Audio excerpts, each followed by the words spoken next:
কোনো ব্যক্তির যদি পাহাড়ের সমানও ঋণ থাকে, এই দোয়া যদি আমল করে আল্লাহ পাক ওই ঋণও শোধ করে দিবেন ইনশাআল্লাহ। রিজিক তো বাড়বেই ইনশাআল্লাহ, আপনার যত ঋণ আছে ইনশাআল্লাহ আল্লাহ পাক শোধ করে দিবেন। বিশ্বাস করলেন না? এই দোয়া শিখাই দিচ্ছি, এই জন্য আমাকে হাদিয়া দেওয়া দরকার, স্পেশালি আমাকে এখন হাদিয়া দেওয়া দরকার। এটা গুরুত্বপূর্ণ দোয়া শিখাই দিচ্ছি। আর ঋণ কেমন জানেন? ওই যে এখন মানুষ ঋণ নিচ্ছে 1 কোটি টাকা ব্যাংক থেকে, 2 কোটি টাকা ব্যাংক থেকে, হ্যাঁ, কত বছর, 10 বছরের জন্য, 20 বছরের জন্য বাড়ি করছে, তাই না? তার ধারণা এমন যে সে মারা গেলে তার ঋণটা কেউ না কেউ শোধ করে দিবেই দিবে, তাই তো? আর আল্লাহ রসুল কি বলছেন দেখেন, একজন মারা গেছেন, নবী সাল্লাল্লাহু আলাইহি ওয়াসাল্লামের সময় একজন মারা গেছেন। তো নবী করিম সাল্লাল্লাহু আলাইহি ওয়াসাল্লাম বলছেন, এই ব্যক্তির কি কোনো ঋণ আছে?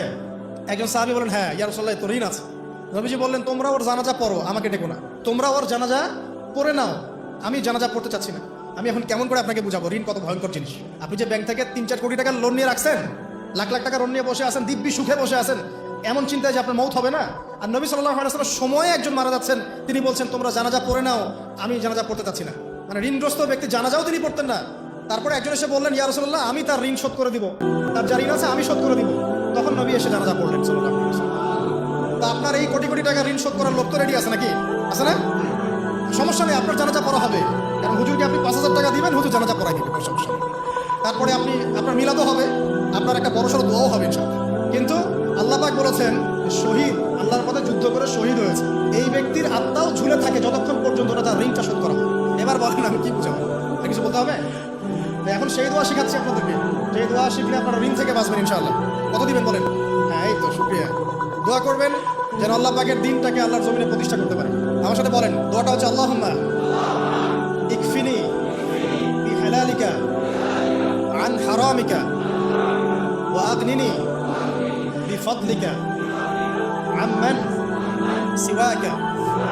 এই দোয়াটা ছোট না, এটা মুখস্থ করবেন, সেজদায় পড়বেন, নামাজে সেজদায় পড়বেন, আত্তাহিয়াতু দরুদ শেষ তারপরে পড়বেন, নামাজ শেষে হাত তুলে পড়বেন, যখন তখন শেষ রাতটা করবেন। ইনশাআল্লাহ দেখবেন আপনার ঋণ বলতে কিছু থাকবে না। যদি থাকেও, বড় কোনো ঋণ থাকেও, আল্লাহ পাক অন্য কোনো মাধ্যমে এটা শোধ করার ব্যবস্থা করে দিবেন ইনশাআল্লাহ। আমার জীবনে এমন ঘটনা ঘটেছে, এটা এখন গল্পটা মনে পড়ে গেল তাই বলছি, যে 1,20,000 টাকা ঋণ আছে আমার, শোধ করার কোনো অপশন নাই। আচ্ছা, আমার চোখে ধরা পড়ছে না যে 1,20,000 টাকা আমি কেমনে দিব। কি হলো, হঠাৎ করে আমরা একটা সার্কুলার দেখলাম যে সারা বাংলাদেশে ইসলামিক ট্যালেন্ট খোঁজা হচ্ছে। 2000, এটা মনে হয় 17 কি 18 সালে খোঁজা, হ্যাঁ 18 না, আচ্ছা 18। তো হ্যাঁ, আলোকিত। তো এখন আমার ওয়াইফ বলছে যে আপনি এটাতে অ্যাপ্লাই করেন। আমি অ্যাপ্লাই করবো, এটা তো আলেমুল আমাদের প্ল্যাটফর্ম, আমি এখানে জেনারেল থেকে আসা মানুষ কেমন দেখি। তো সে বলছে না, আপনি পারবেন ইনশাআল্লাহ, আপনি পড়াশোনা করেন, ইনশাআল্লাহ পারবেন। তো আমি দেখছি আগে প্রাইস কি আছে, কষ্ট তো করবো, আগে পুরস্কারটা কি। পুরস্কারটা দেখছি যে একটা ওমরা করাবে। ওমরা করা তো যে কারোর জন্য একটা মানে স্বপ্নের ব্যাপার না। ওমরা করা তো সবাই আমরা খুব পছন্দ করি, আল্লাহ পাক আমাদেরকে বেশি বেশি ওমরা করার তৌফিক দেয়। আর লেখা আছে যে ফার্স্ট প্রাইজ 3 লাখ টাকা, সেকেন্ড প্রাইজ 2 লাখ।